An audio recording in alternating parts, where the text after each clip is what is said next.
Welcome to the Profitable Farmer Podcast, where it's all about increasing the profitability of your farm by working smarter, not harder.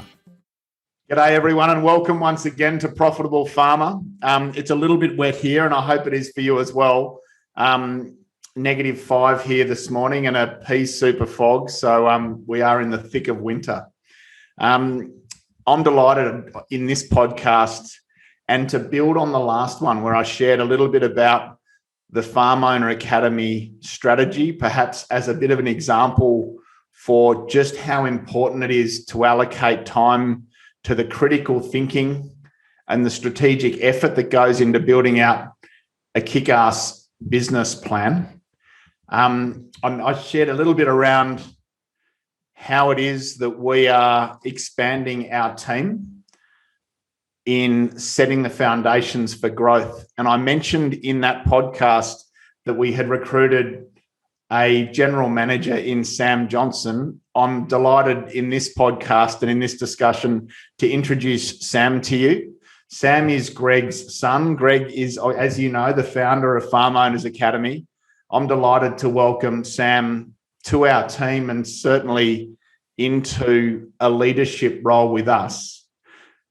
Just by way of introducing Sam, Sam has an engineering and finance degree out of the Adelaide University and worked for Aurecon for 10 years post-uni, and over that time worked his way through that company to become the youngest director in his region, being South Australia, or one of the youngest members of that leadership team. And in his latter time with that company, managed and led a team of over 60 staff, providing advisory and building engineering services locally, nationally, and internationally. As I say, we're delighted to have Sam on our team and now leading our project. And I'm delighted to introduce him to you guys today. So Sam, welcome. Thanks, Hutch, and welcome everyone. It's really great to be here and be part of this awesome business that is Farm Owners Academy and this amazing community across Australia. Thanks, Sam. So, mate, you grew up on KI, which is the home of and the founding place of Farm Owners Academy. Just give me a little insight, mate, if you could, on what it was like to grow up on Kangaroo Island. It's a pretty special place. Yeah, it's an awesome place to grow up, Hutch, and I just feel really privileged to have spent the first 15 years of my life over there. Built some really good friendships, and being able to just sort of be involved in a rural community growing up. It's you've got many families in a place like that, and being able to go out and light fires and ride motorbikes and whatever else it was on the weekends that we used to get up to that we shouldn't have, out with the mates on farms. That was awesome. But I think at times you can feel a little bit isolated in rural communities. And so at 15, much to my disgust, I was sent to boarding school, which was really good for opening my horizon and sort of challenging my ideas around what the normal were. So from 15 onwards, I've been in Adelaide, basically out of Kangaroo Island, but got back there and do go back there whenever I can. Sam, many of our members and certainly many of our alumni members are still in recovery mode after the fires that went through KI now 18 months ago. Just while we reflect on what it is to be a community member of KI, just a shout out to you all. Just want you to know that our team and our community is thinking of you and that we're here in support. And again, we admire the resilience and the courage that you've shown over the last 18 months post that adversity and just how you're recovering. Sam, do you have anything to add there about what you've witnessed in terms of recovery on KI? Well, I think that's touched on the rural community, but it is, once again, one of the benefits of being in a community like that is just the support that exists there and the way everyone's turning up to, provide that support across Kangaroo Island to rebuild.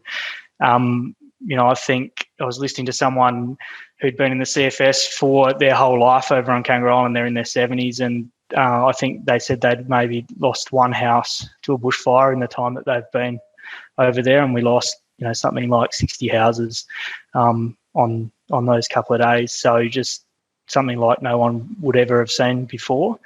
But I think out of that there is opportunity, and people are starting to see that opportunity and bouncing back, and it is awesome to see. So, if anyone's listening and thinking about a holiday, get over and support Kangaroo Island. It's an awesome place. Yeah, I was lucky enough to get over there, Sam, late last year to hang out and spend time with our members there, and it is a beautiful and a wonderful place. So to your point, if you haven't yet made that a priority, it is a bucket list item, and I can't recommend it highly enough. Sam, just to launch into the conversation for today, I see you've just got so many strengths, but strategy, analysis, project leadership, so many skills. But one of the things that I admire about you is how you deal with and manage people. And over the course of this conversation, I'd like that to be the theme for our discussion. And in focusing there, hopefully help our listeners deal with the many different types of personalities and characters that we have to work with within our families, within our businesses, within our supplier base, our contractor base on farm. There are so many personalities and so many characters. I think this is a real strength of yours, and no doubt with the success you've had as you've moved through the Aurecon business, you'll have dealt with just masses of personalities. And so I'm looking forward to exploring that theme with you. Just before we do, would you mind just giving everyone a bit of context as to who Oracon are and how they were to work with and what that team was like to be part of? Absolutely. It is an awesome business. So Oracon is a privately owned corporation still. Is about 3,500 employees across Australia, New Zealand and Asia at the moment, providing engineering and advisory services to large infrastructure projects primarily. I was working in the buildings department in Adelaide, and when I graduated from uni, started in that business as a structural engineer. So worked on some pretty cool projects like the Adelaide Convention Centre, Stage 1 and Stage 2, and a number of other large buildings projects across Adelaide. Did a few residential developments and things like that. And then wanted to use my finance degree more, so started getting involved in what we call infrastructure advisory, which is really around looking at the front end business case and planning of projects, and helping arrange funding and those sorts of things, and making good investment decisions about infrastructure in the best interest of the long term needs of the community and or businesses and what they were trying to achieve. So that was sort of the first 5 or 6 years of my career, was focused in that. And through that process was just sort of working my way up in the business. And then just before I turned 30, I was asked to come and lead the buildings team in Aurecon in Adelaide, which is a team of sort of 65 people operating, primarily in the building space. So for the last 3 years before leaving, I was running that team, responsible for basically everything team management, delivering on the business's strategy within our team and within our region, and then also making sure we met our sales targets and financial KPIs.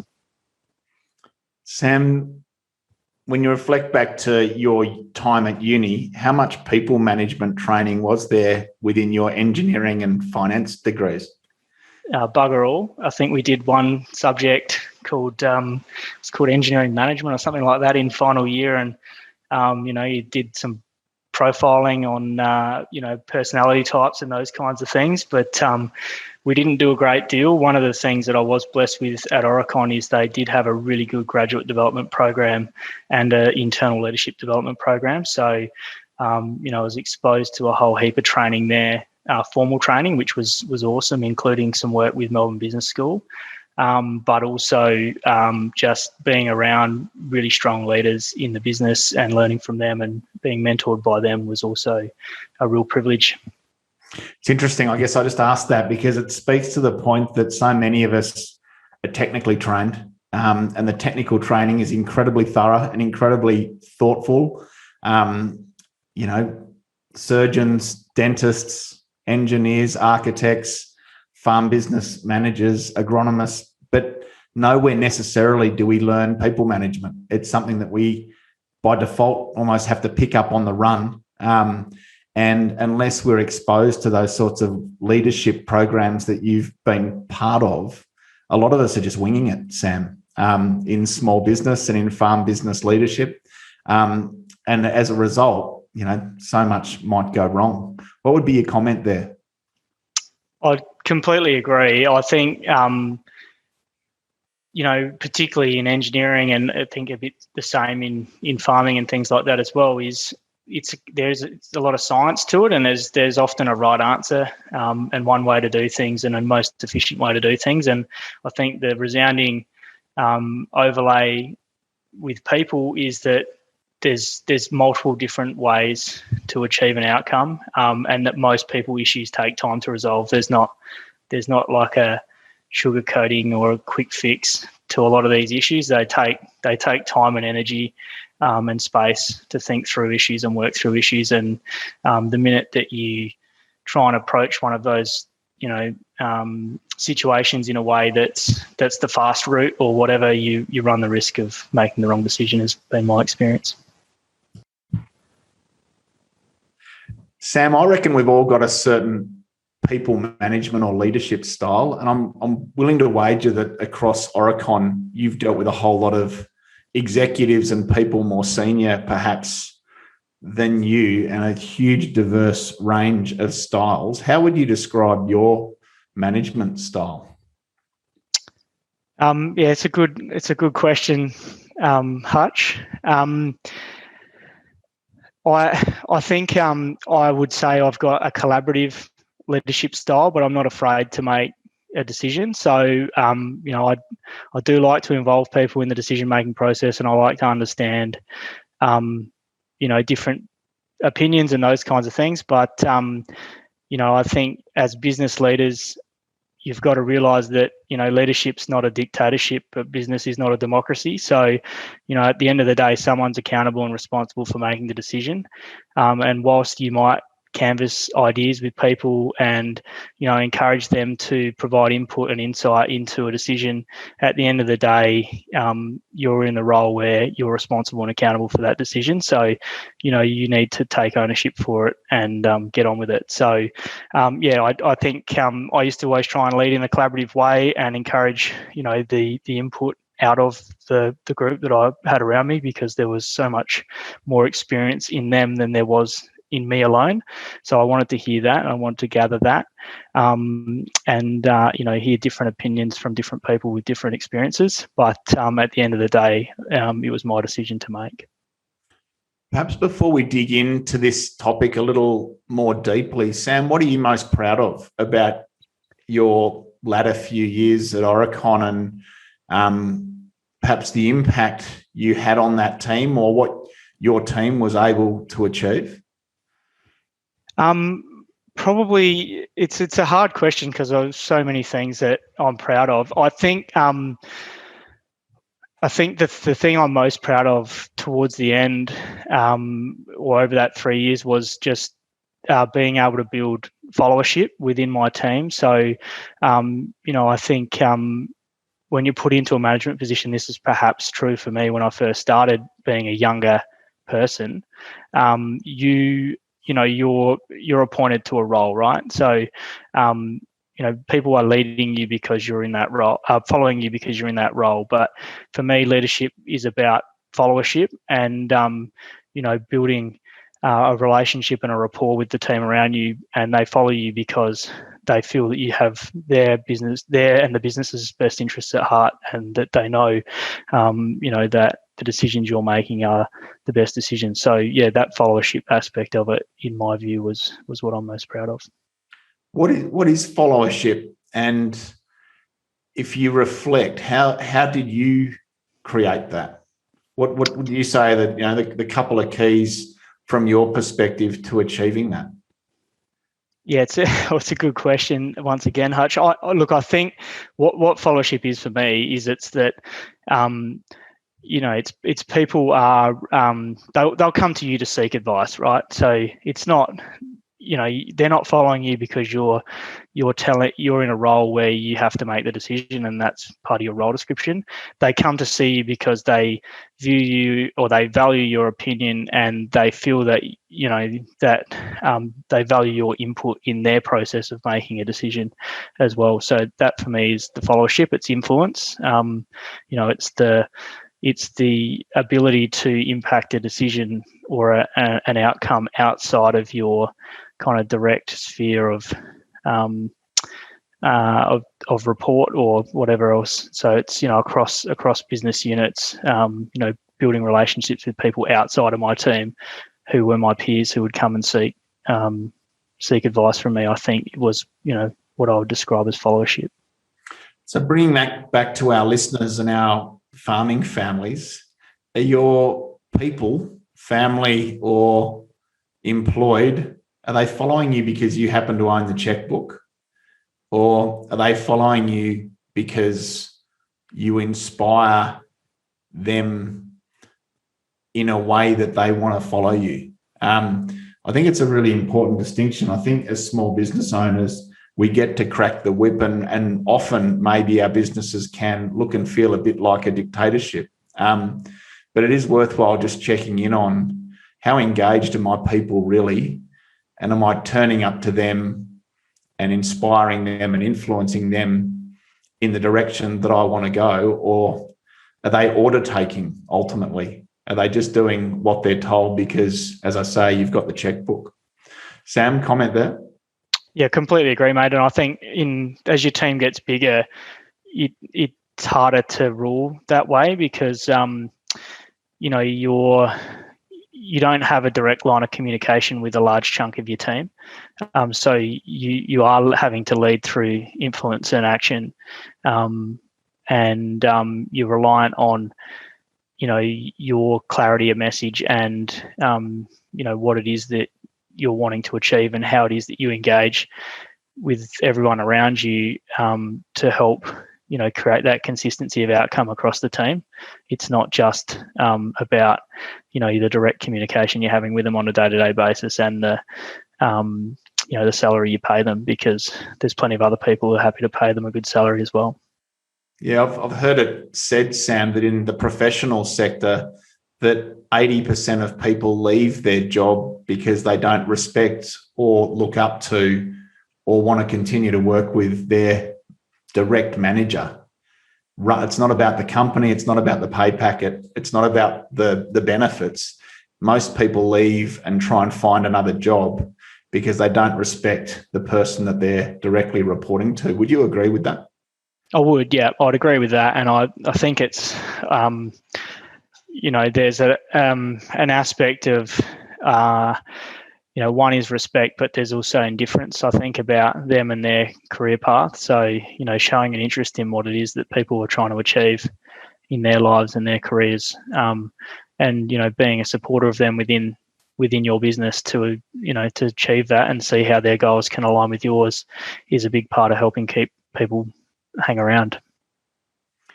It's an easy point to skip over, but I might just suggest we spend a bit of time there. You mentioned indifference. How important is it as part of creating followership to be intimate and show the people that you work with that you genuinely care?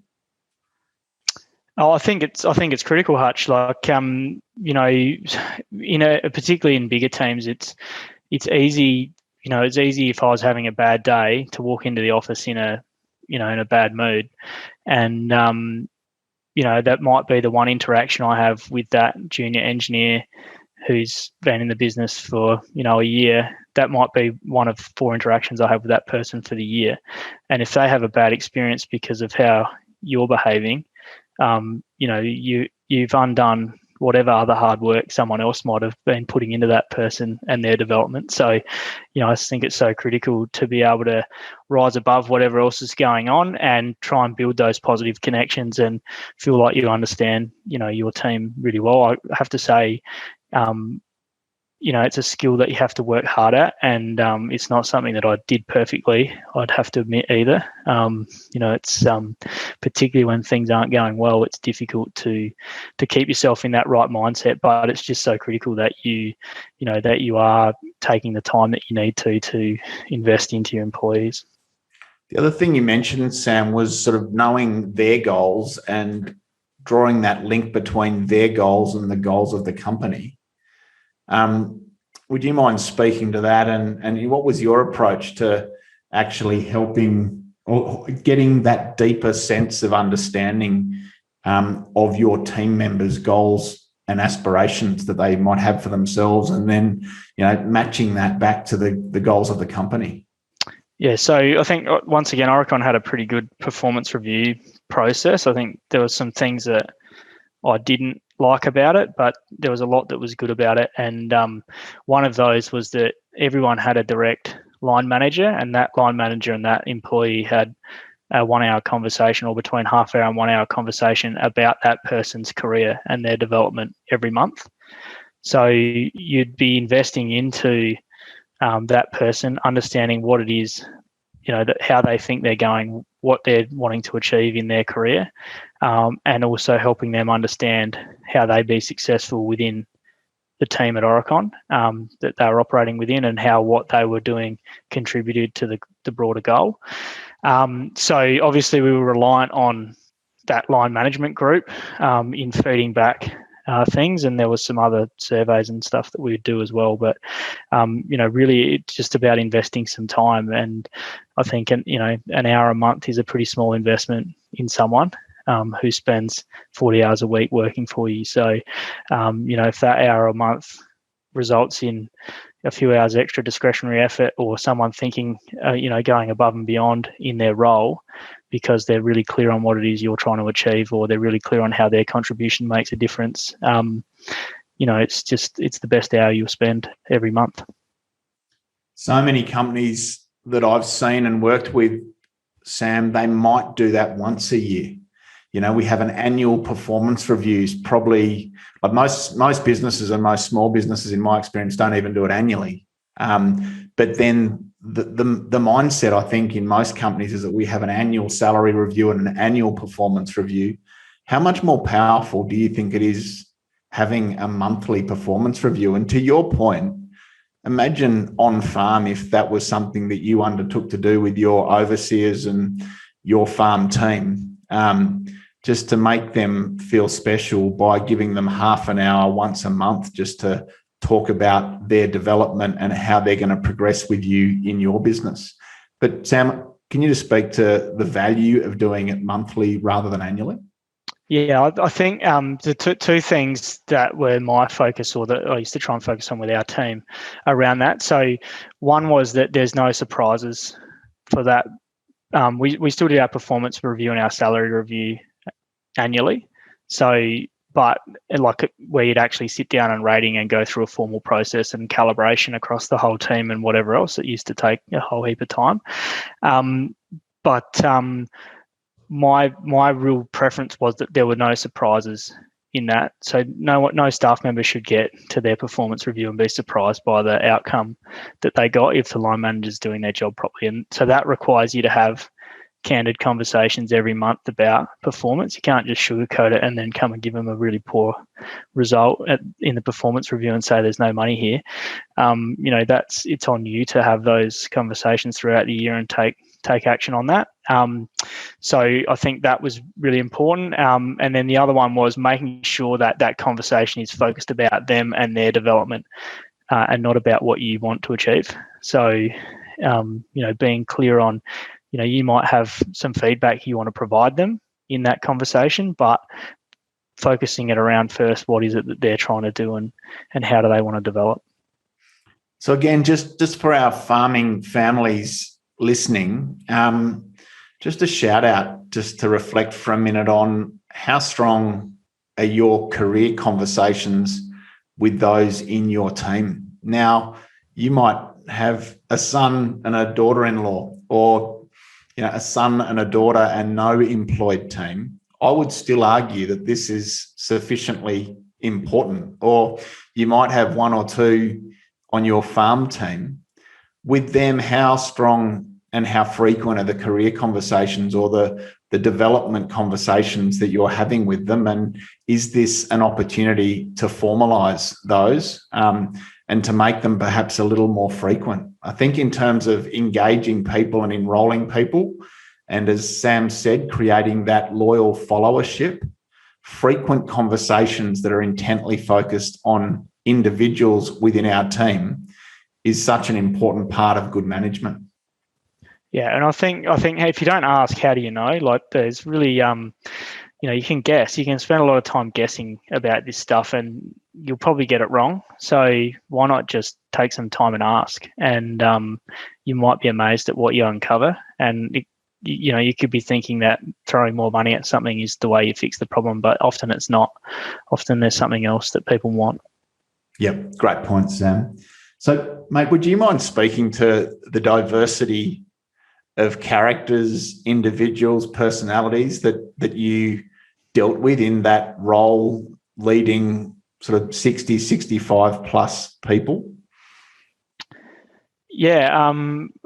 So I guess had a diversity in terms of age. So we had people that were just starting their career and graduating from university, right up to people who were, in their 60s in my team. And so as a, 30-year-old, I was thrust into a leadership position where I was leading people who had recruited me into the business. So that was an interesting challenge. And then I guess within that, and Hutch, you talk about the DISC profile, but Aurecon was pretty good at that as well. But we'd, I'd have people on every, extreme of that quadrant within my team as well. So obviously engineers are quite analytical, and we'd have people sitting in there, but there'd also be some really big characters and some quite dominant, people that took a fair bit of managing and, could create quite a bit of havoc in a large team environment when they perhaps said something a little bit less thoughtfully than they could have.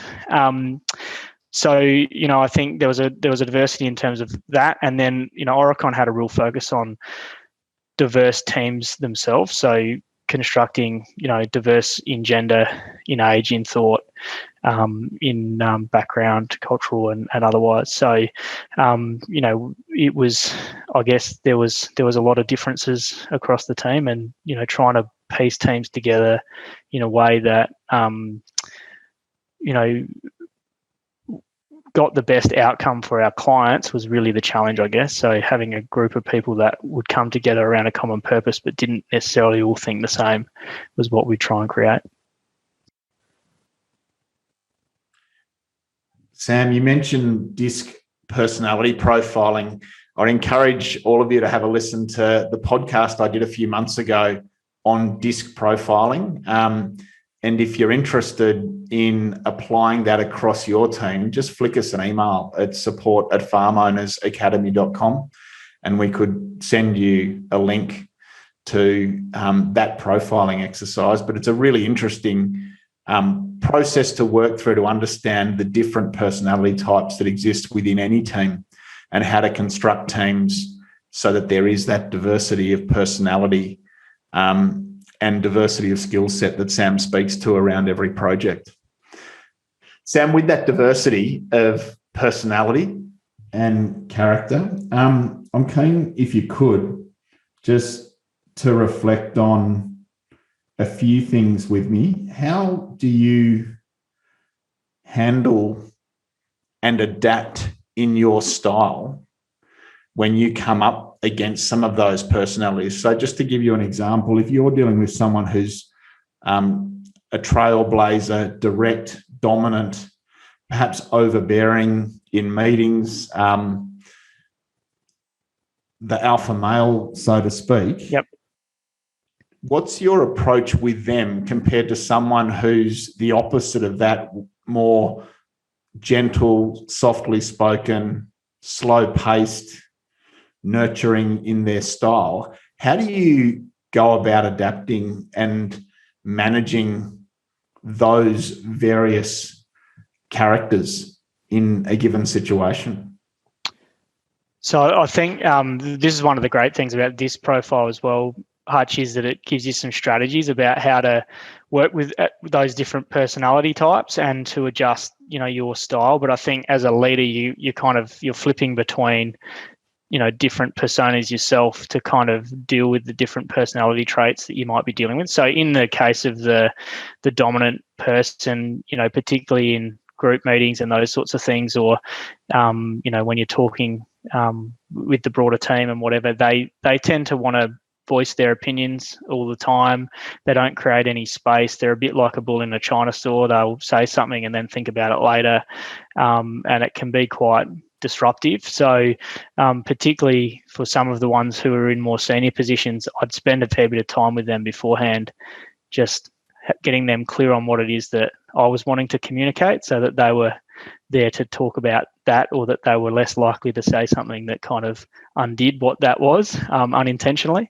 It was always coming from a good place. It just sometimes there's a habit of saying things in the wrong way.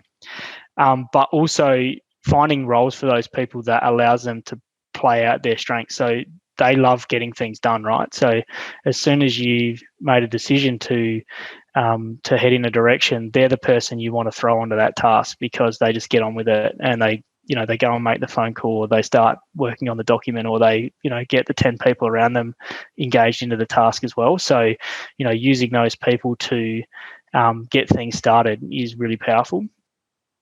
Versus your quiet, person, the most challenging thing for them is creating space, or a space for them to think and then share their opinion. So you would need to, ask them questions more. They're never gonna bring forward an idea without being asked. So, creating space for them to be able to provide thoughts. We would use things like, we used to use a lot of stuff called design-led thinking, which is, different ways of having people kind of capture their ideas. And, one of the strategies I'd use is get people to put their thoughts down on a Post-it note or something first, and then come together as a group and share those ideas. So that gave those quiet people an opportunity to kind of collect their thoughts alone first before sharing with a group, where they would never be comfortable voicing it beforehand.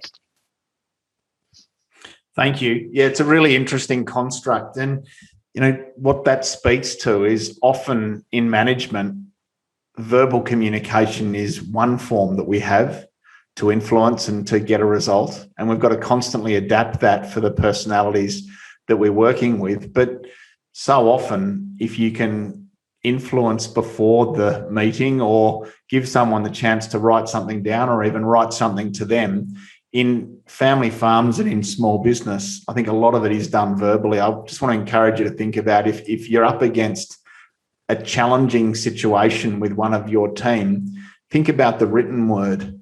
Think about asking them to write something down so that they can collect their thoughts and then bring that back to you. There's different ways that we can communicate. We get the results we deserve, and doing the same thing over and again and expecting a different result is the definition of insanity. So if you're coming up against challenges within your immediate team, or with anyone around your business or family, just have a think about the different types of communication that you've got at your disposal, and try something different that might inspire a different outcome. When there's conflict, Sam, or tension, how would you navigate that? So let's say someone is not performing or behaving in a way that is consistent with the team's values, or they're creating real tension within the team. How would you confront that person and work through that issue with them? I think the first thing is it's important to confront it early. If you let those things go on, they tend to fester, and they end up, becoming a bigger issue than what they actually are. So Depended on who it was, Hutch, but someone in the senior team, I would approach them directly. If it was someone more junior in my team, I would probably have a conversation with their line manager first and encourage them to deal with it. You don't want to be cutting across people and reaching down. I think this is an important thing for some of our farm owners to remember as they're building out their team. If you've put someone into a leadership role, the quickest way to undermine them is to reach past them and deal with an issue that they should be dealing with. So, first of all, encourage the people around you or whoever is responsible for resolving that to go and deal with it. And then I'd always be happy to be there to support. So if I needed to be in that conversation because it was going to be difficult, or after the initial conversation was going to be difficult, then we'd go and have a difficult conversation. But they were challenging at times, but they were never, for mine, never really a problem. I think it's something that just needed to be dealt with, and it was always better once people were given an opportunity to get their side of the story out, and then you could set your expectations really clearly with them. So, I guess that was always my approach. The other one that you can start to see a bit as your team grows is what I call three-way conversations. So, person A is having a conversation with person B about person C, and that kind of happens all over the place rather than them just going to talk to person C about the issue that they have. So, cutting through three-way conversations was always something that I'd focus on as well. So if that was happening or I found myself in the middle of one of those, then, getting those two people together, and maybe I'd have to facilitate that conversation. But, cutting out that three-way conversation is really what needs to happen as soon as possible. I think that's such an important point. When triangles in communication are created, that can really undermine the strength of a team. And we've talked in previous conversations and podcasts about the importance of having a set of core values and having, a code of conduct or some ground rules around how your team is going to operate. I think it's really important that in those ground rules that there is one that speaks to exactly that point, Sam, that, if I have a problem, I speak only with the person with whom I have the problem. And that as teams, we try and avoid creating those triangles. So, it might be that there's, two brothers and a mum and a dad and sister-in-laws and brothers-in-laws in and around a farming business. I think it's so important in that dynamic that we do sit down together and agree to the ground rules. But I do encourage you that one of the ground rules has to speak to this point, that we're bold enough and strong enough to have conversations directly and with the person with whom we have the problem. Sam, how did you inspire that within the team that you led? Well, I wasn't afraid to call it out in front of people either. And I guess, I'm not necessarily saying it's the right way to go, but, particularly amongst my senior team, if it was happening, I'd make them have a conversation with the rest of the leaders in the room. And I just wouldn't allow that background current to happen. Like, the culture we'd try and create was that, yes, we can disagree and we don't always have to align on what's going on. And, we might not agree wholeheartedly with the position, but the place to disagree is when all of us are sitting in a room together and talking through it together. When we leave and we're out on the floor with the rest of the team, we're united around the common purpose.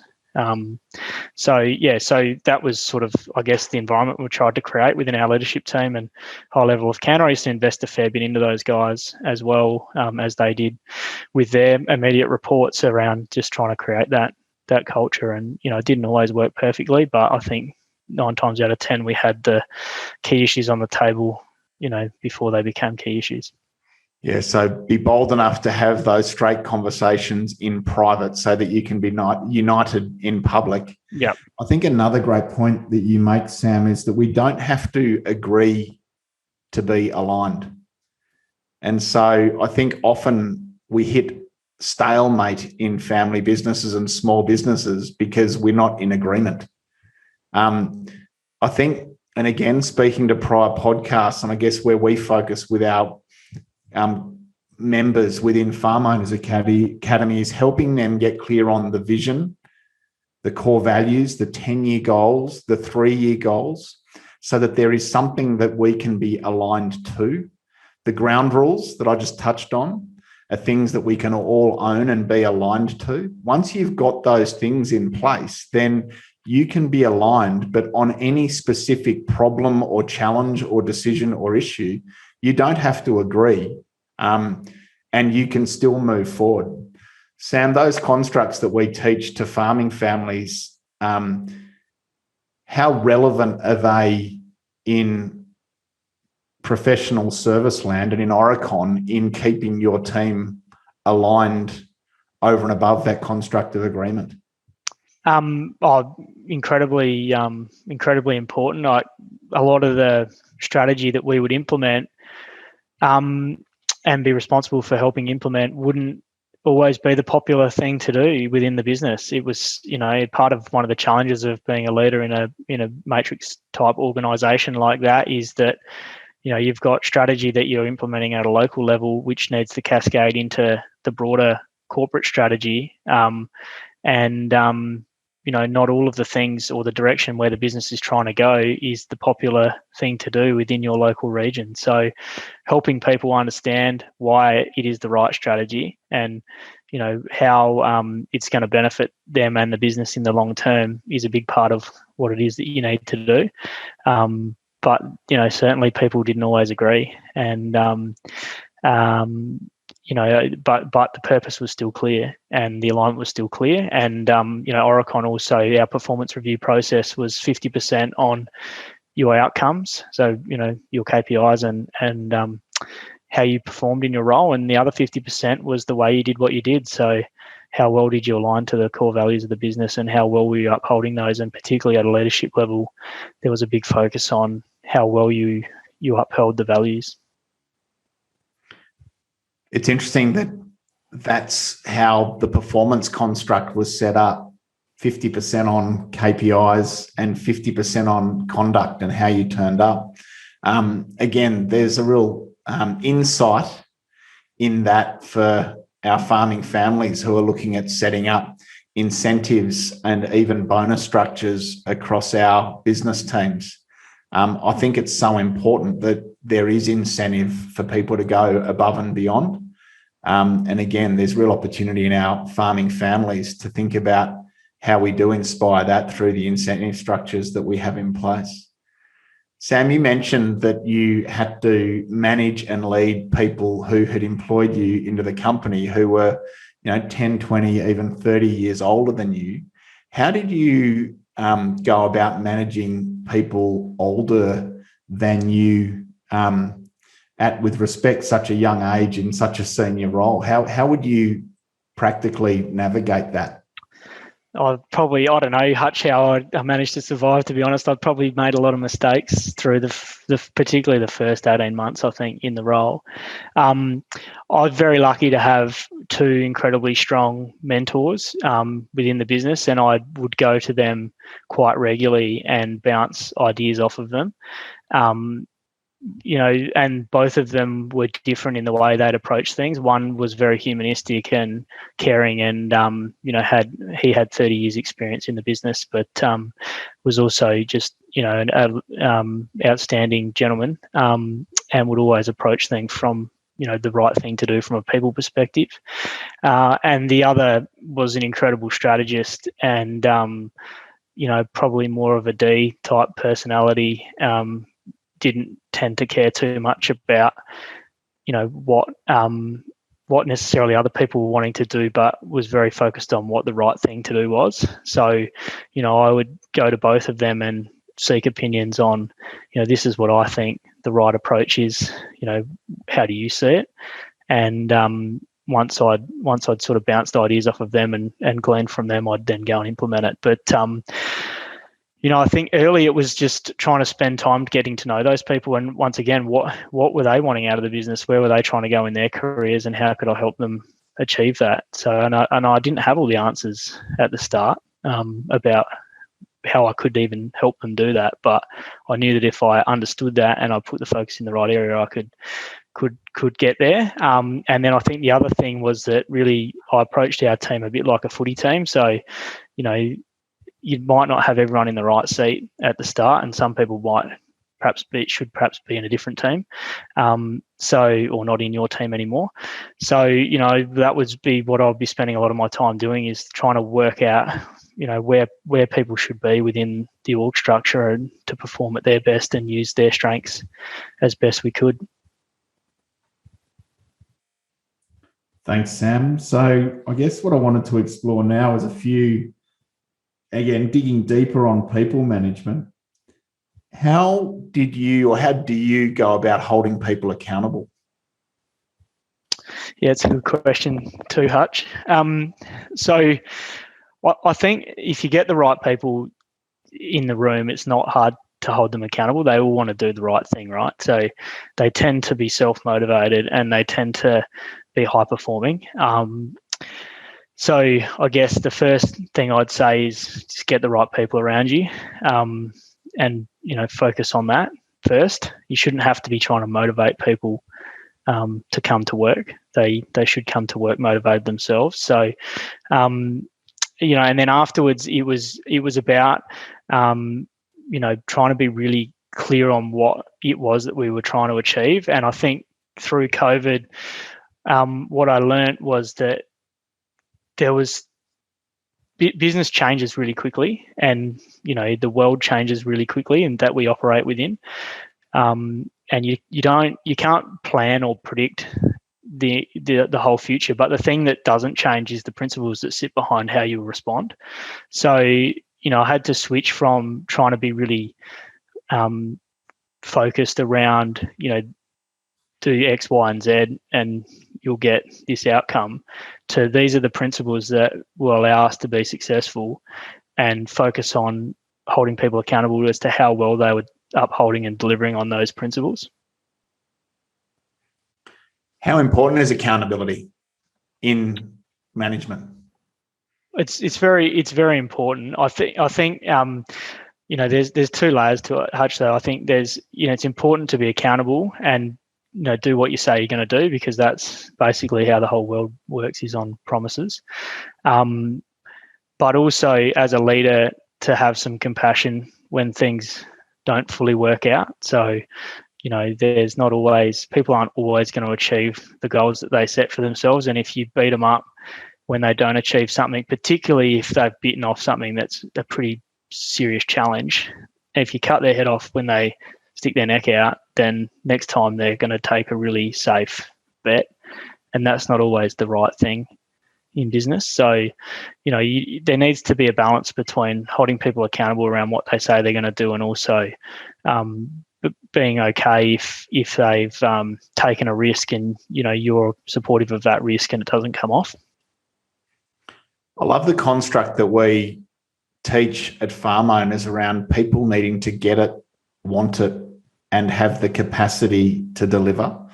So I'm just going to say that again, guys. They've got individuals in our team, to Sam's point, they've got to get it, they've got to want it, and they have to have the capacity to do it. And so you can think about any of your team members and ask those questions. Do they get it?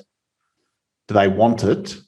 And do they have the capacity to do it? And ultimately, our team members need to be able to tick all three.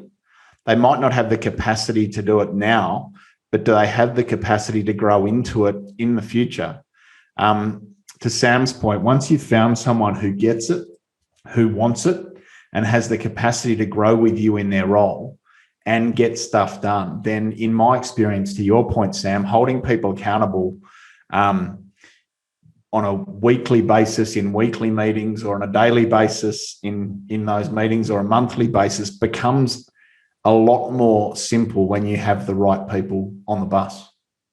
Yep, completely agree, mate. And I think then your role as a leader becomes more about helping them say yes to less and be focused on what are the really important things each week, and also removing obstacles. So, I think that's, or sheltering them from stuff that they perhaps don't need to be dealing with, so that they can be focused on those things that you've decided are important. So I think that, there's a different shift there. You don't, I hated having people in my team who I felt I needed to micromanage, or I wasn't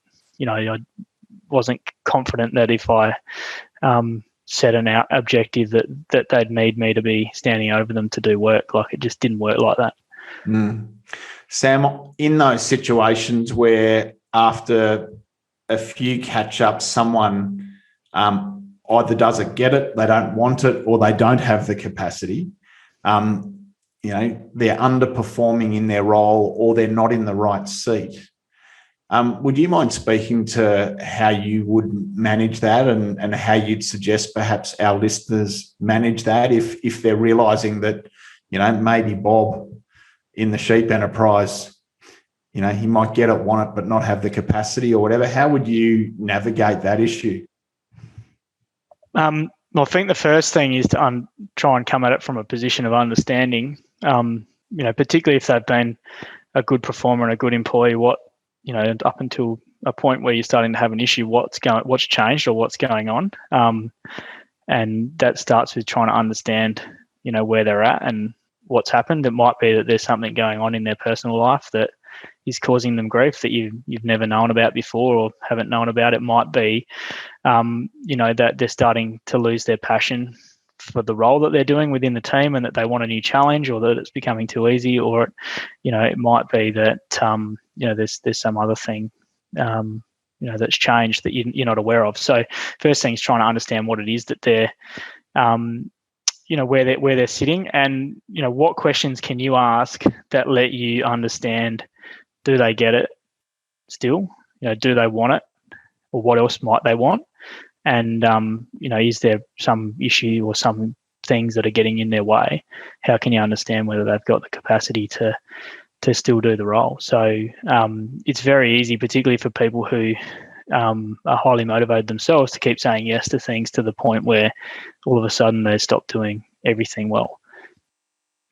Thanks, Sam. So how much of your time in your leadership role was focused on the thinking about your team? So all the things we've talked about around where someone sits, how they're going, how you can see them lift, how you can communicate with them differently, how you can hold them accountable if they're off track or underperforming in some way, how to inspire a lift in them, prepping and then following through on straight conversations where people aren't showing respect within it. There's so many different dynamics at play. How much of your time and energy was focused on these issues in leadership?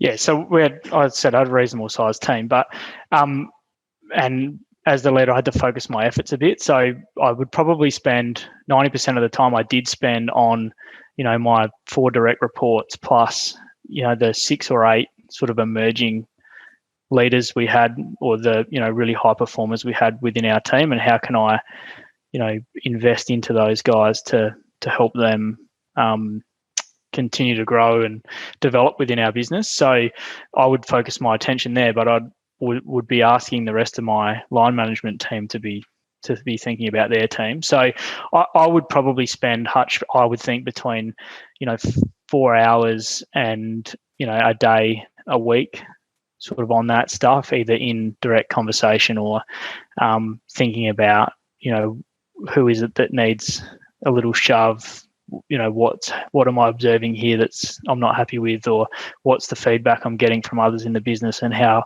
can I have a conversation that impacts that? Is it with them? Is it with their line manager?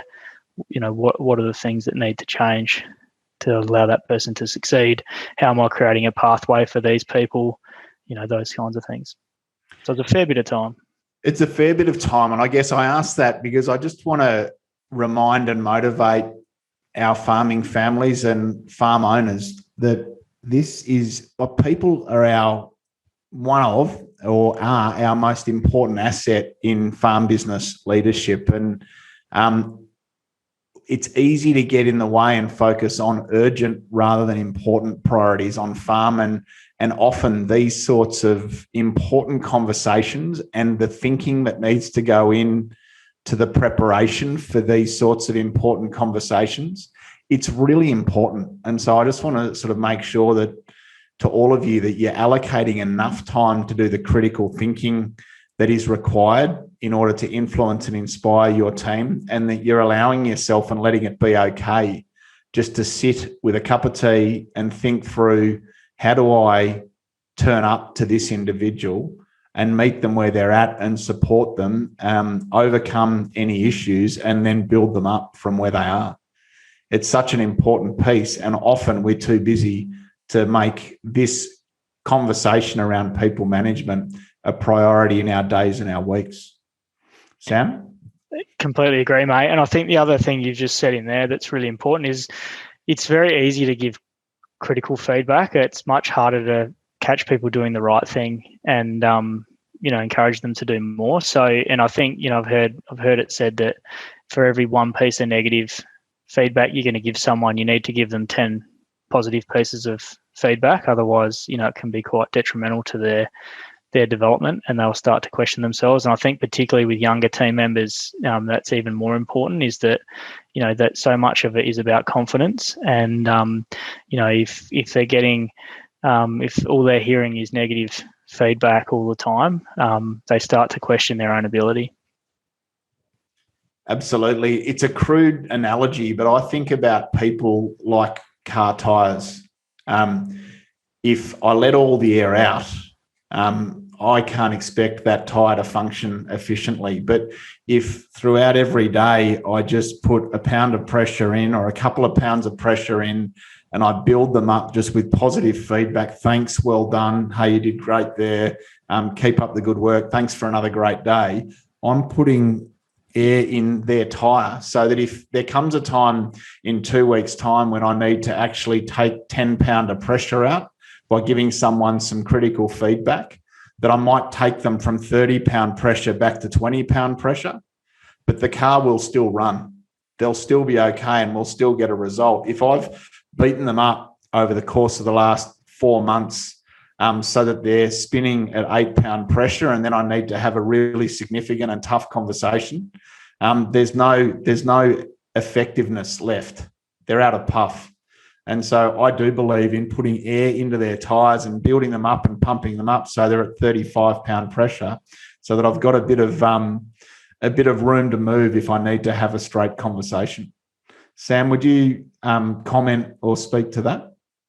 Yeah, I'd agree with what you're saying there, Hutch. The other one I think is just really important is it's make the feedback meaningful to people. So, you need to think about, what it is that they might be looking for. So a lot of the high performers in my team, they actually didn't want to always be told they were doing a good job. Like, they wanted to be said, well, you did a really good job on that, and you could have improved in these. To make it 100%, you could have made these couple little tweaks. That's what they were looking for. That was positive feedback for them.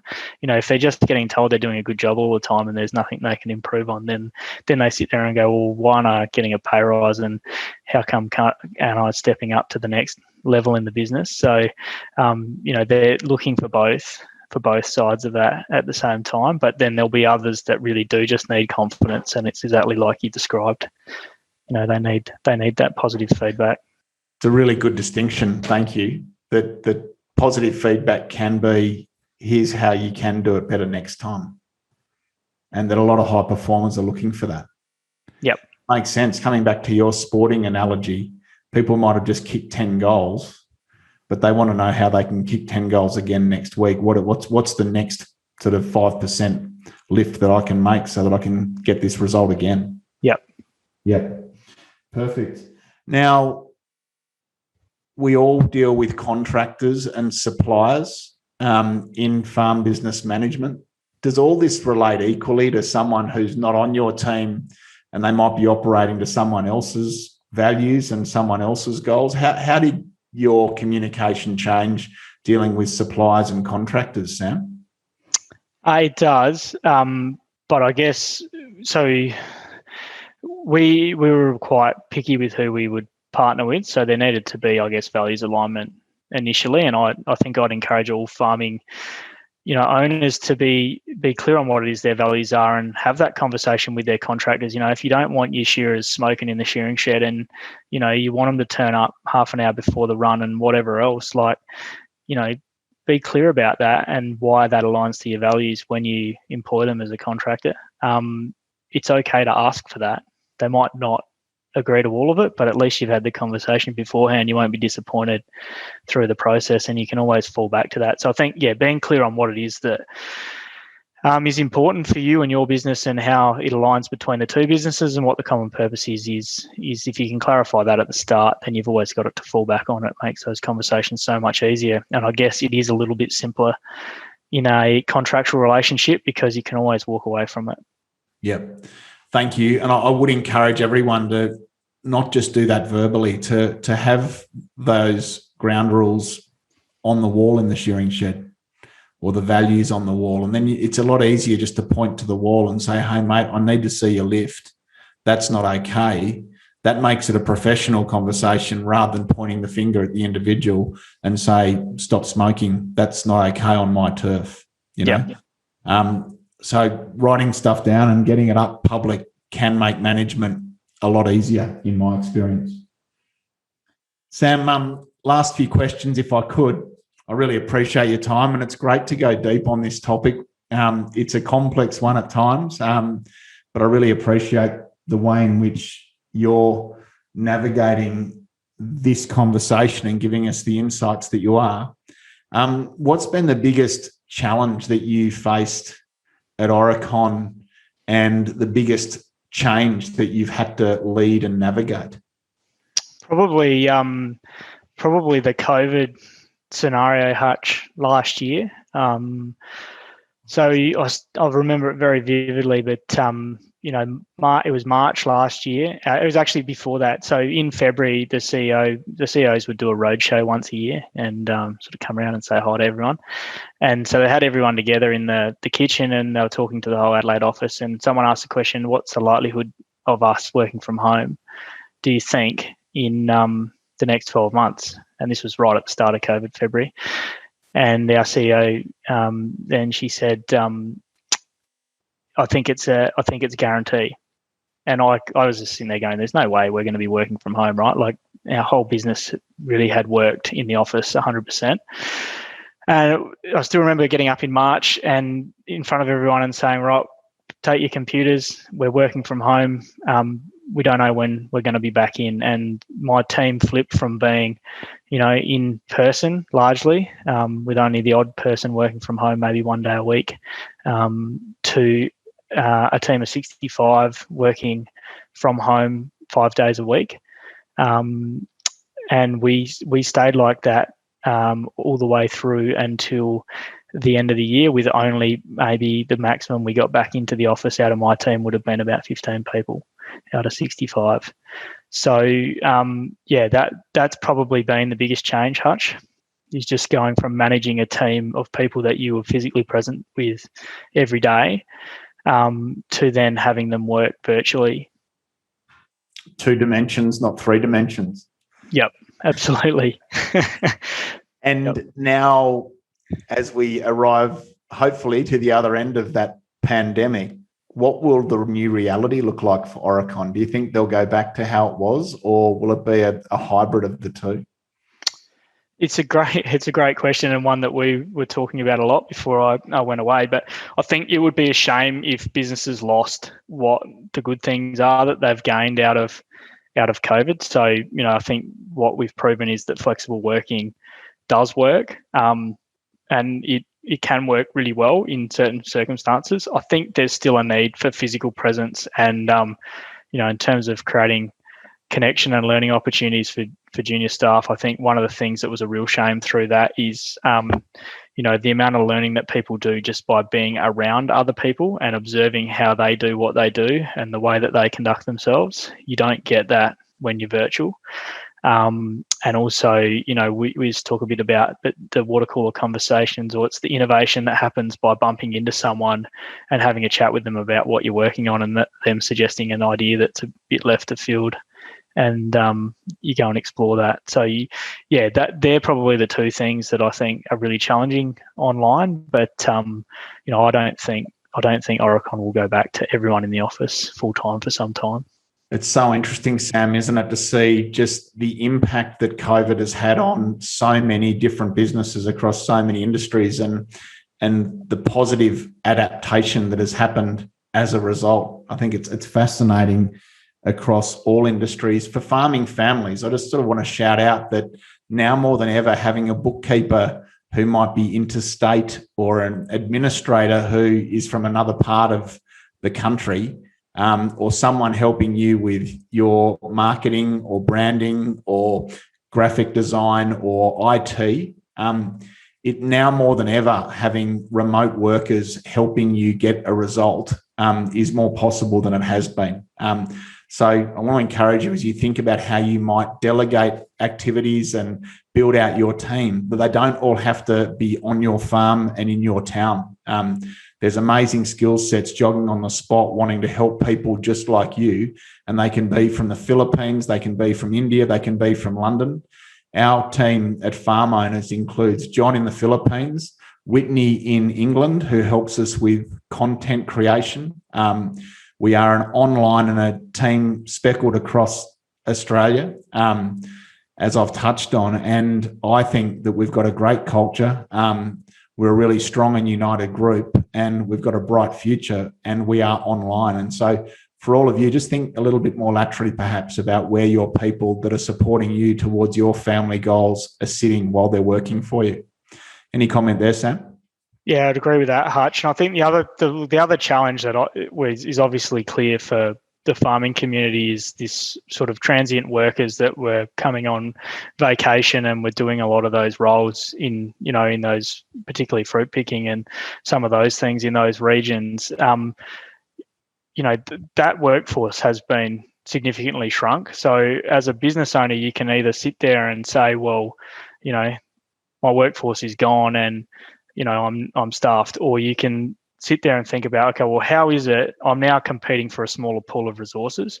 What do I need to do as an employer to make sure that the people that are available are in my driveway and not someone else's? And, I think focusing on that. But the other opportunity that is there is that there's a lot of people across, across Australia who have been questioning what it is that they really value in their lives and, where it is that they want to work in the future and live.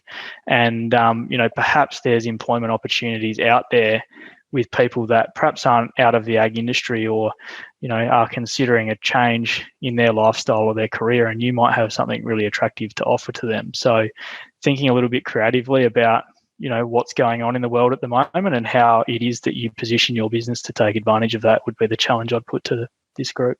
Yeah, absolutely. I think it's so important, Sam, that as employers, if finding and keeping good people is our challenge, as it is for so many, that we've got a really strong value proposition to people who are going to come potentially and work for us, so that, to your point, driving up our driveway is more compelling than driving up and staying at someone else's.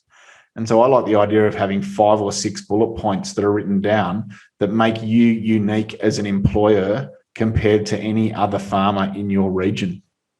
If you want people to be attracted to your business and then stay, the strength of those 5 bullet points on what it is that makes you unique as an employer is really important, perhaps to your point, Sam, especially at this time. Well, I just don't think, we haven't seen the back of COVID yet. And, it's particularly challenging for a number of industries at the moment in terms of, work and being able to, see a future for people in their chosen profession. So I would guarantee there's a number of people considering what is it that they need to do, or where can they, how do they transition to be able to, get what they want out of their lives. And, one of the advantages agriculture has is that it has been largely unaffected, through this process, other than some labour shortage, but the work's still there. The demand for what you produce is still there. The job stability you can offer and the lifestyle you can offer is pretty awesome. So, thinking creatively about what it is you need to do to attract those people, I think would be something I'd certainly be thinking about if I was running a business that was struggling to find labour at the moment. Yeah. A mentor of mine brutally once said that we get the people we deserve. And that if I can't find good people, it's not that they're not out there. It's that my value proposition for who I am as an employer just isn't strong enough. And that the thing I like about that is it puts the responsibility of finding and keeping people back squarely in my seat. I can't use the excuse that they're just not out there. And I think there's truth in that, even for farming families and even in remote areas. There are people in your region who don't find it hard to find and keep good people. So if they can do it, why can't we? Sam, thanks for speaking so openly about your leadership role in Aurecon and having that as the example as we sort of flex and consider this conversation on people management. Just flipping now to your role with us, what are you most motivated about in your role at Farm Owners? A couple of things, Hutch. I think just seeing the transformation that our platinum members go through over the 3 years, and then what they go on to do after that, is just amazing. It inspires me every day to see where people are going with their business. So that's the first. And then I guess the second one is being engaged within the rural community again and having an opportunity, to do that after being in the corporate world for the last 10 years. So, really just enjoying being back a part of the community that I grew up in and, being able to share some of the experiences I've learned here and also be part of this awesome project that is Farm Owners Academy. Thanks, Sam. And I mean it sincerely, mate, when I say that personally, I'm just delighted to have you part of our team and in the role that you're in. I think that it is absolutely your genius. And I'm just so excited about the strategy and the direction that we've set down and to having you part of our leadership team over the next few years so that we can grow and improve and help more farming families across Australia. Brilliant. Thanks for the opportunity, Hutch. Mate, just in finishing, 2 questions that I ask in this podcast that I want to throw at you. What's the best piece of advice that you've ever been given? Good question. Knowledge is light to carry around, Hutch. So invest in yourself. Perfect. And what would you say to a younger you? Probably push less, I think. So, be clear on what it is that you want and but be okay if that doesn't happen in the time frame that you want it to happen in. It'll happen eventually. So, I think just enjoy the journey, and that's certainly a focus for me at the moment is, really enjoying what it is that I do. I think those couple of things. Awesome, mate. Great comments. So people management genuinely is a really significant, but also a tough and challenging part of leadership in small business and in farm business management. I think this conversation for me just highlights how delicate, how important, and how thoughtful we need to be in how we go about looking after and turning up to the people that are in and around our team and our families. I think the way that Sam does that and has sort of demonstrated that he does that as a young leader in a big global company is really impressive. And hopefully in listening to this conversation, there are insights in this for how you can better turn up to your family and your business and your suppliers and your contractors so that you can sort of strengthen your management and leadership capability in your business. To all of you, thanks again for listening. I really do appreciate that you've been online and that you've enjoyed this. Sam, thank you again. Thanks, Hutch. And take care, everyone. All the best as this season unfolds. Thank you and bye for now.